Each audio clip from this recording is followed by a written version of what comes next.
afternoon, everybody. Happy WrestleMania season. We are a week away from WrestleMania Takeover, Hall of Fame, Raw and SmackDown. Look forward to seeing many of you there. And without any further ado, I'm going to turn things over to WWE's Executive Vice President of Talent, Live Events and Creative, Paul Levesque. Hey, everybody. Thanks for joining us today. Busy, exciting time heading into WrestleMania week this year in our backyard of New York, New Jersey, with MetLife Stadium and Barclays and everything else that is, you know, sort of our backyard and our home of the WWE. This is an exciting card, and I know I say that a lot. The challenge is to always get to where you can top what you've done before, but I really feel like this is one of the biggest shows we've ever done. Top to bottom just feels special, and you know that's really saying something coming out of the situation with Tommaso Ciampa and an unfortunate, you know, situation of a speeding up of an injury that needed to be taken care of, and us having to sort of re-chart a course this close to the event, but it speaks to the depth of the talent and everything else. And their passion and commitment that we can do it in a seamless manner. And while I hate the fact that Johnny and Tommaso are not being able to pay off what has been a very long, emotional storyline ride for them, it is what it is, and we will head in a different direction that feels honestly epic in this moment. I know I use that word a lot here, but it just does. It feels, it was a moment where at the end of that taping, Michael Hayes and Shawn Michaels and I looked at each other and said, wow, it feels almost just as big. So excited about it. Obviously, the Johnny Gargano, Adam Cole match, 2 out of 3 falls for the NXT Championship. In the women's, just 4 of the most talented women in the industry, period. Bianca Belair, Shayna Baszler, who has just changed the entire landscape for me of NXT and the women's division, and then Kairi Sane and Io Shirai, who just, you can't say enough good stuff about them. For the UK Championship, Pete Dunne, who has just, exemplifies that brand and has an unbelievable future, and Walter, new to us, but obviously big impact, and that's a match that I'm looking forward to being something special. For the North American Championship, Velveteen Dream versus Matt Riddle, 2 unbelievable performers, definitely the future of the business, period. And then the NXT Tag Team Championship match between the War Raiders and Aleister Black, Ricochet, who have been on a tear, even on the main roster on both Raw and SmackDown as of late, doing sort of triple duty, so to speak. It should be an epic card. I can go down that card and say I could make a prediction that every single one of them steals the night, possibly the week. So with that said, I'll open it up to calls to you, because this is just an exciting week for the NXT brand that I just can't wait to get into. So let's open it up. All right, everybody, usual rules apply. 1 question and 1 follow-up, please, per outlet. If you wish to ask a question at this time, please signal by pressing *1 on your telephone keypad. The mute function on your telephone is switched off to allow your signal to reach our equipment. We will take our first question from Brian Fritz of Sporting News. Please go ahead. Hey, Paul. Thanks again for doing this. Sure, man. Thank you. I wanted to talk about Tommaso Ciampa, because I think some people, I know I was a little bit surprised to see him debut on the main roster in February, and the timing that went into that. There was already some talk that he was injured. I don't think we knew the severity of it. So what went into the decision of having him go to the main roster at that time, and what was known about his injury at that time? Because looking back in hindsight, it seems kind of strange now knowing that he needed surgery. Yeah, so it was, obviously we knew about it. We knew that was going to be an opportunity, not an opportunity, but a necessity going forward. But the decision was still made that let's do this with the main roster. Let's give him that exposure. He'll take some time off. We'll use that in whatever way we can. He'll take the time off, get fixed up and be back and be better than ever, and move forward from there. Unfortunately, with the type of injury he had, it went from one thing to another very rapidly, and we couldn't wait. It sort of changed from being something that was manageable to being something that we just, this is not a risk we're willing to take for anything. So we just moved to him immediately doing the surgery at that point in time and starting on the road to recovery. So a lot of thought put into all the conversations, but clearly something we knew about, and there was a plan for him on all aspects of it, including he's going to need to take some time off down the road here very soon to get this fixed. So basically was the plan just, hey, we think we can get him through TakeOver, but then once doctors looked at him a little bit closer, they said, hey, this is something that needs to be taken care of right now. This is serious, and he cannot wrestle until, this is settled, and come to find out that he was going to be on the shelf longer than you anticipated. Well, no, so we knew the length of time probably that it was going to take for a return anyways, but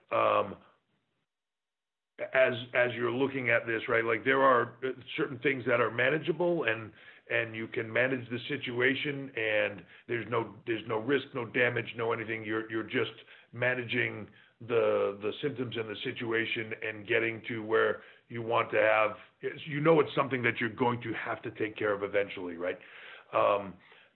Then that situation changed. It just, instead of being manageable, it progressively got worse. As soon as we saw it progressively getting worse, we realized the situation was not something that was manageable for us and for him, and we made the decision with him, obviously, to go in the direction that we did. We will now take our next question from Mike Johnson of PWInsider.com. Please go ahead. Hey, Paul. How are are you? So close to first. You're not first, you're last, Mike. It happens. I wanted to talk about the ripple effect of the Ciampa injury, in that obviously there was a plan in place for Johnny Gargano. While we've seen Aleister Black and Ricochet on the main roster, Gargano's kind of disappeared from Raw and SmackDown. Was there a decision made to rescind him being called up because of the Ciampa deal, maybe to try and preserve the storyline for later on? And how much of a preparation and change in preparation happens when there are people who are leaving and suddenly now they're back on the NXT brand? Oh yeah, no, that's definitely from the NXT standpoint, it was a full-on creative shift. Once the Ciampa injury takes place and we realize that we have to reboot some things, then there are a lot of thoughts and ideas that come out of it, and then those decisions are made, right? And they involved a lot of different things, from Gargano's main roster opportunity to NXT's opportunities, everything else. So a lot of different things are thrown out there, and then they're discussed, and we picked the direction that we did. And where it goes from here, obviously you will have to wait and see. But a lot of thought and idea, effort and ideas go into that. There's a lot of things that are thrown around and like ideas in different directions to go, and then obviously you determine the best one. What's that conversation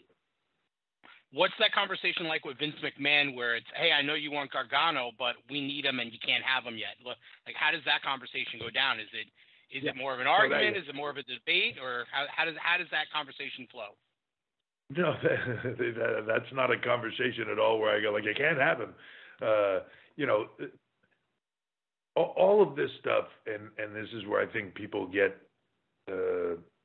confused about the relationship. None of this stuff happens without Vince's sign off or approval in some manner, right? Like, it's all one team, and it's all for the betterment of product and the talent in general, right? So it's not about, well, this or that, or NXT needs this, you can't have that, and we need this, and we're going to take it from you, so you can't have that. It's not that at all. It's a creative synergy between both. When something unfortunate, whether it's this situation or any other, in our business, that's just a reality. Things happen, and when they happen, everybody has to sit down, come up with a whole bunch of different suggestions about different ways to go and how to get around this and solve it and do it in the best manner possible. I often say that sometimes the best things come out of that chaos. Like chaos, for whatever reason, sometimes creates this beautiful storyline. And some of the storylines that have happened over time that I think are ones that are the best ones came out of, we were planning to go here, then some unfortunate series of events happen, and you go like, oh, well, we have to reboot, but what if we did this? Oh my God, that's even better. Like, it just happens that way. It's an internal conversation about what is best for everyone. And it's just reasonably talked about. We all make decisions, and obviously they're dominoes, so they affect everything. What, affected Raw, it affected SmackDown, it affected where they were thinking about going, then that affected NXT and where we were thinking about going. So it's just kind of a reshift. You come up with a bunch of different ideas, and everybody gets to a point where we all sign off on them, and Vince goes, absolutely, this sounds great, good plan, here we go. All right. Thanks for the time. We will now take our next question from Lyle Kerr of Daily Mirror. Please go ahead. Hi, Paul. Thanks for joining us today.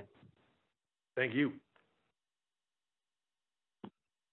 So this January, WWE Open Day Performance Center in London, what's your assessment of the progress of the UK Centre, and are you able to monitor the British talent easily from the US? Yeah, so we get feedback on them all the time, and obviously I'm watching them progress in the show. It's been really great for us so far, and the difference in the talent on their ability to execute things from a television standpoint and from a distribution standpoint that they weren't able to do before. Every time we're there, I see improvements in them. It's funny, I just got a candid photo from one of the talents the other day. They just all had some time off. They're all at the beach together, and they all took a photo and sent it from the beach. And they all were in phenomenal shape. A bunch of guys that weren't in phenomenal shape necessarily 6 months ago. And it was a thing for me where, like, the strength and conditioning, the programming, and sending it to these guys and having them participate in that is really paying off for them, which is going to help their careers long term. Not just aesthetically, but like it helps the better shape you're in, the more durability you have, right? The better for your career and helping you stay hopefully injury free. All those things are the benefits of everything we're doing, and it's been paying off dividends, but there's a lot of unseen payoffs that Performance Center will have for us in the long term, which you'll be able to see over the next few years as time goes on as well. Fantastic, thank you. Alongside NXT Takeover next weekend, you'll also be putting your career on the line in a no-holds-barred match against Batista. The two of you have battled numerous times in the past, including at WrestleMania. What will be different about this encounter? I think that when you get to what's different for both of us, I think at this point in time, is doing this much for the enjoyment of doing it is different than what we were doing it for then. I think that our ability to sit back and enjoy it, but that's from us on a personal standpoint. It's an opportunity for Dave to finish out the way he wanted to finish out his career and his run. And as Dave has gone on and become a movie star in his own right and done a lot of big things, I think it was important for him to have sort of this closure and kind of come back and live that one more moment. And, it's something that he's wanted to do for a few years, and he's really excited to do it. And I'm excited that he asked me to do it with him and have the opportunity to do it. Hopefully we're going to be able to go out there and be intense and deliver something that fans, whether new fans or whether fans from that period of time, enjoy. Fantastic. Thanks so much for your time. Thank you. We will now take our next question from Jason Powell of ProWrestling.net. Please go ahead. Yeah, hey, Jason. Paul, with the SmackDown taping, or just SmackDown in general, I should say, moving to Fridays in October, that's obviously going to change the WrestleMania schedule going forward. If you have your way, would you rather hold the Takeover show on the Thursday or Saturday next year? Well, I think from a live event standpoint and just speaking off the top of my head, like I think that a weekend, just from as people go to events and watch things on the network and everything, a Saturday is probably better than a Thursday. But obviously that's something we're working through now of the dates and when things will be on sale. The shift to SmackDown to Fridays and being on Fox and broadcast and everything, it fundamentally shifts a lot of things for us. So that's all stuff we've been doing a lot of work on since the moment that deal was announced. And we'll do it right probably to and beyond the moment we do that first show. It's going to change a lot of what we do, and there's a lot of work to be done on what that means. And also with Sasha and Bayley saying they'll defend the WWE Women's Tag Titles against NXT talent, is that an indication that we won't be seeing NXT Women's Tag Titles anytime soon? I would say never in this scenario, but right now where you have the ability for those tag titles to run across all brands, if it stays that way, then I'm not sure you would have the need for it, but we would see. A lot of times it comes down to having a depth of a roster to be able to have a singles and a tag division and everything else, and not have it be just one or two teams and randomly put together groups or whatever it is. So we would want to make sure that we have the depth of talent and everything else to be able to deliver to all the brands, if they have tag titles, if they don't, whatever that is, but to be able to deliver on all levels to all of them, and making sure you can do that before you just say, oh, wouldn't it be neat to have tag titles, Very good. Have fun at the Hall of Fame. Thank you. We will now take our next question from Jim Barcelona of Miami Herald. Please go ahead. Yeah, thank you, Paul. Hey, as the NXT brand has grown, have the numbers increased in the amount of signees these days at the Performance Center from the early days at the center? In which way do you mean? How many people are there? Correct, and the amount of talent and signees that are there from the early days compared to now, since the brand has grown. Yeah, absolutely. We obviously it shifts depending on, as we're having tryouts and bringing new people in and recruiting, and we just got done a large tryout in India that had about 75 talent at it. We have another coming up in China, as we're bringing in talent from all over the globe, as we're continuing to build a pipeline in. Some are continuing to go out, some don't make it, some continue to, get called up to Raw or to SmackDown or to shift even, and that will happen more and more over time, to shift to the UK or to shift to hopefully other brands down the line. The ability to be able to move it all around. But, the Performance Center has grown. We have at any given time in the ballpark of a little under 100 talent in the facility there, and then you have, another 30, 40 in the UK. So it's grown exponentially. A large percentage of that is international.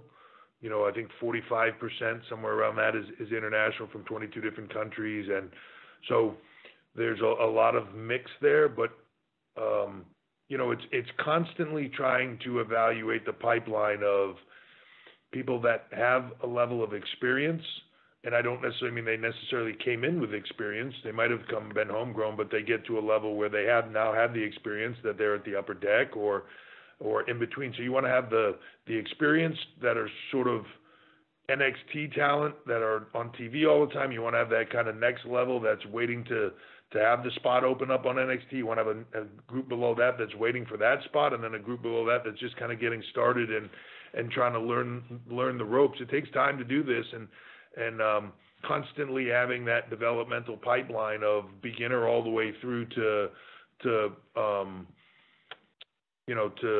doing what they do at takeovers and being a top talent in the world. So you always want to kind of have that mix, but it has grown exponentially. In some ways, the building is full, yes. Paul, and with that, have there been talks of increasing the number of house shows, working more with Evolve and even other groups, or even considering developing another brand in the States?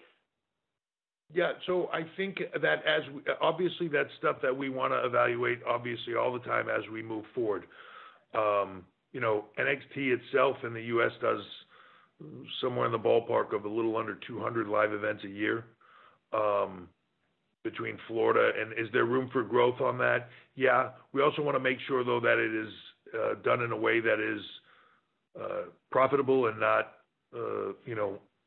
obviously a drain or anything else. And NXT is a profitable brand from the standpoint of their live events and everything else. So, you constantly want to evaluate that and then make sure that you have enough talent as call-ups happen and everything else, that you have enough to support all those things.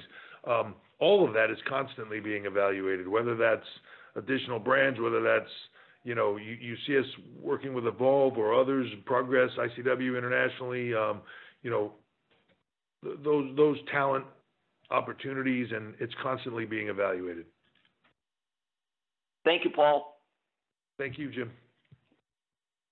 We will now take our next question from Sean Rossap of Fightful. Please go ahead. Hey, Paul. Thanks for doing this.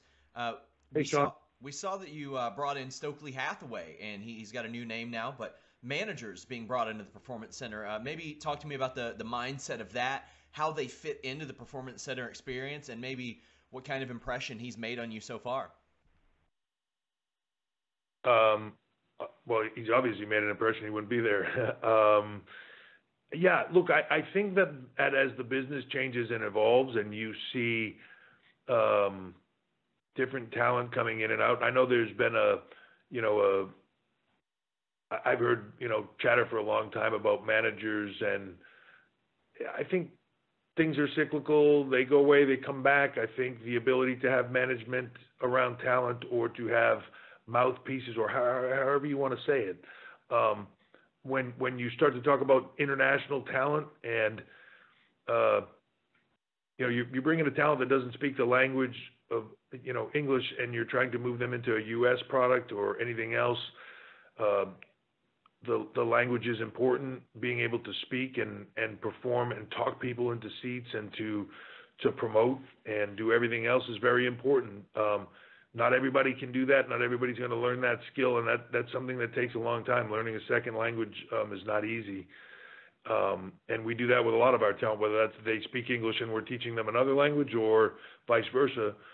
But it doesn't change the fact that it's important. So having people like a Stokely or Robbie or different people that can do not only management from a character standpoint or be able to deliver that, they can do a lot of other things, and they bring a lot of value to the table other than just, hey, I'm just there to be a mouthpiece for this person. Also, with the move to Friday night for this NXT, are there any maybe logistical hurdles that you all face in doing that maybe people wouldn't understand or notice upon first glance? Well, I think that it sort of changes the dynamic of, back-to-back televisions in the same place. And I just give you an example of that is we go to Europe and we do 2 TV shows back-to-back in London or something like that. We do it here. It changes that because now it's Friday and Monday. It's not back-to-back anymore. It changes the dynamic of a lot of different things. And it's really almost the best thing you can do at that point is just, you still have to have your plans of the day-to-day going forward, but then to get in a different room, take a clean sheet of paper and say, okay, now what? Let's start over and look at this all over again. And really that's what we're doing. We're constantly, the one thing that people don't give Vince, I think sometimes a lot of credit for is his ability to shift and morph and become what is needed in the time. And reimagining everything is one of his biggest skill sets, and to be able to go back in and say, okay, he is not afraid to, I'll just use this as an example, he's not afraid to look at the pay-per-view revenue model and say, we're going to rip this up and we're going to start over and we're going to go with an OTT network and we're going to change our entire business model. He'll gamble on himself. He's not afraid to look at everything and say, we need to reboot this whole thing and start over and take a clean sheet of paper and start with it. He has a big saying, first day on the job. If you came in with fresh eyes and looked at everything, would you do it that way, or first day on the job, would you do it differently?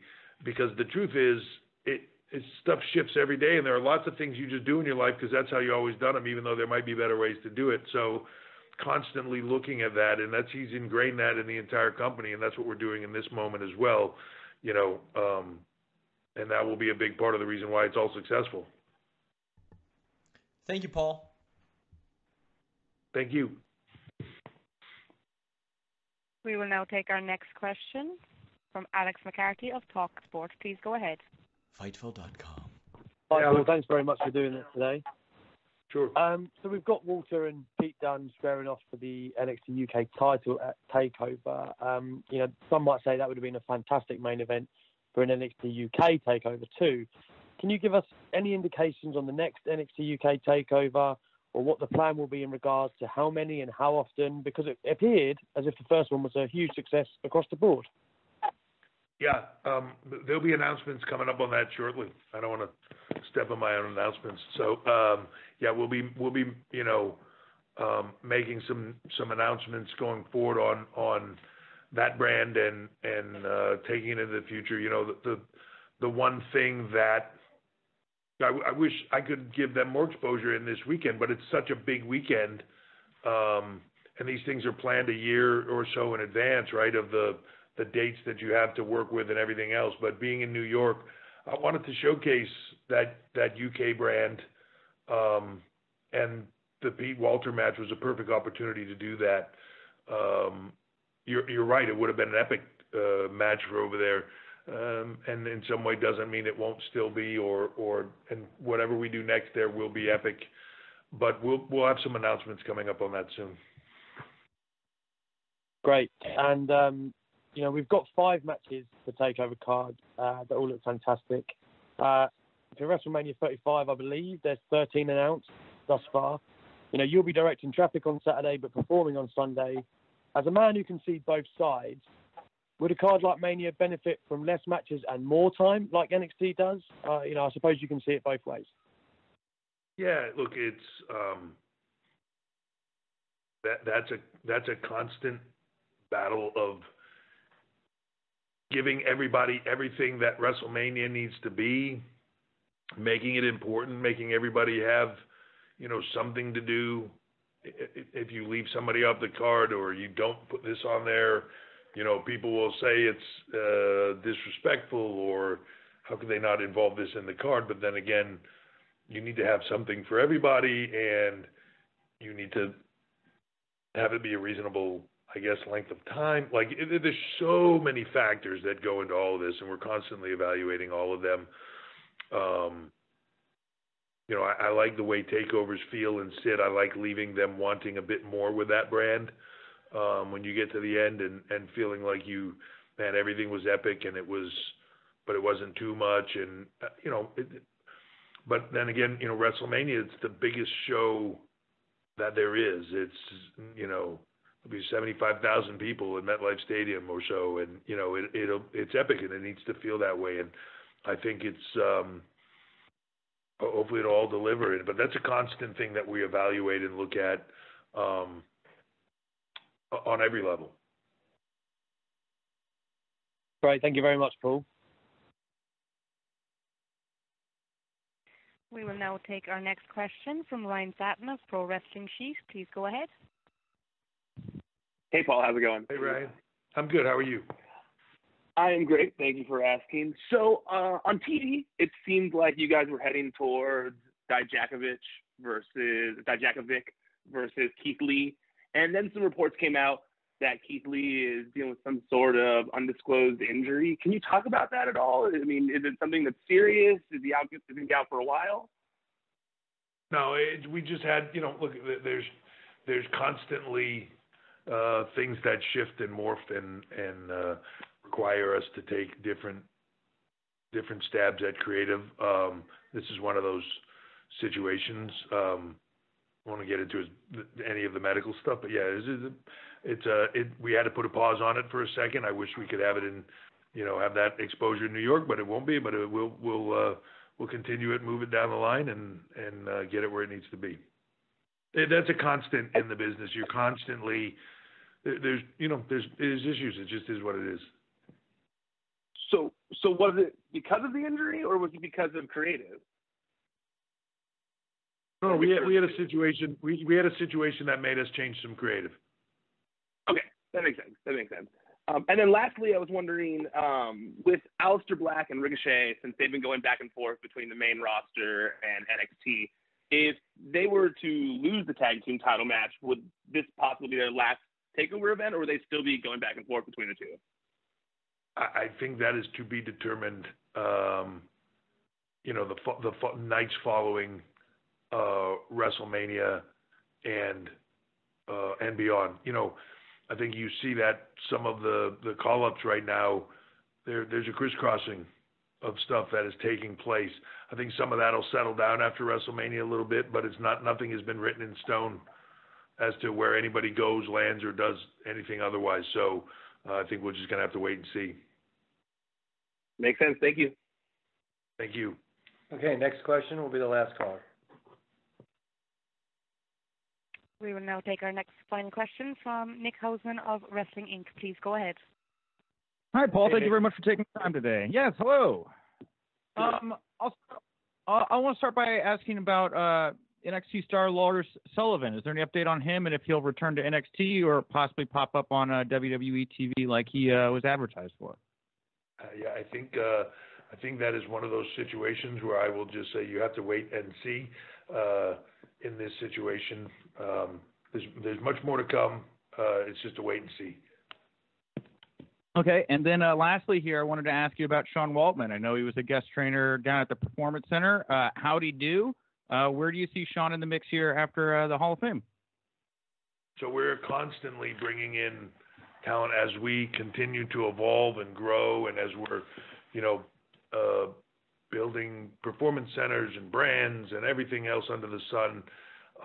Having people that can have a wealth of knowledge for this is a constant. We're constantly looking for that. We're constantly looking for coaches, constantly looking for producers, constantly looking for people that can help us evolve and take the brand to the next level. He did extremely well, but we bring a lot of people in and out. The time will see. The future will see where things go. For him, for everybody else, there's a lot of factors that go into being in the system, whether that's being a producer, main roster, whether that's being in the PC, whether that's any of it. There's a certain culture and everything else that goes along with it, and we want to stay true to that. And we see where people come in, we see what their skill sets are, we see where they can fit and what they have interest in doing, and what they're. Sometimes we bring in somebody that comes in as a guest coach, and that's what they're looking to do. Come in as a guest coach, come in for a week, impart some of their wisdom that they have on talent, and then go home. And then, bring them back a month or two later, and they can impart some more wisdom and talk to talent again. It really depends on what people are looking for. How do they want to be a part of it, and where can we use them? So it's a constant evaluation process. But he did great. It was great to see him, of course. It was like old home days. The day I walked in there, and Sean Waltman was there, and I turned the corner, and of course there was Sean. And then 2 seconds later, Scott Hall walked in the door because he was shooting something with Sean around the ladder match from WrestleMania 10. And, it was like old home days for a minute. Yeah, that's like the Click is taking over the Performance Center. That's awesome. Yeah. And it felt that way for a minute. That's cool. All right. Well, thank you so much for the time, Paul. Thank you very much. All right, everybody, we're going to wrap up the call. Thank you guys again for your involvement in this. I look forward to this. I know there was a lot of conversation today, obviously, around Tommaso and the injury and unfortunate and I can't say enough good stuff about him and his work ethic, the leader he's becoming in the system and everything else. As much as he'll hate me saying that because he wants everybody to think he's a bad guy. But we move forward but that was talked about a lot. I just want to reiterate the level of everybody that are on this card and the Adam Cole, Johnny Gargano, 2 out of 3 falls taking place there. But the level of talent in the women's match, Bianca, Shayna, Kyrie, Io, Pete and Walter coming over from the UK, Velveteen and Riddle, the War Raiders, Alistair and Ricochet. It's just a top to bottom epic card that, we go into Barclays Center, which for us kind of was the launching point of, I feel like, the next level of the NXT brand. So it's sort of, even though New York is always WWE's backyard and our home, Barclays is NXT, truly is its home in some manner. And it's exciting to be able to go there and put on this level of show and set the tone for what is sure to be an epic week and weekend. And then that will take us on the flip side of that to going to San Jose on June 8th at the SJSU Event Center there. And that is a place that before we were even doing takeovers, we kind of did the first WrestleMania weekend event where we were just kind of testing the waters, and it sold out and became this epic event that really, I think, set the brand in motion. So I'm really excited to go back there on June 8th, separate from everything else, no other pay-per-views around it, and just really go in there and kind of put on an event that is epic, but also says thank you to that location for getting us off to such a great start. So with that said, I will see everybody at WrestleMania. Hopefully after the show we'll be having a conversation about how epic it was, and I look forward to seeing everybody there. Thank you for the time. Thanks, everybody. For those that are going to be at WrestleMania and NXT Takeover, we'll be doing a post-show, so we'll grab you from your seats. And for those who will be on the phone, we will send out a confirmation as we get closer. Thanks, everybody. Ladies and gentlemen, this concludes today's call. Thank you for your participation. You may now disconnect.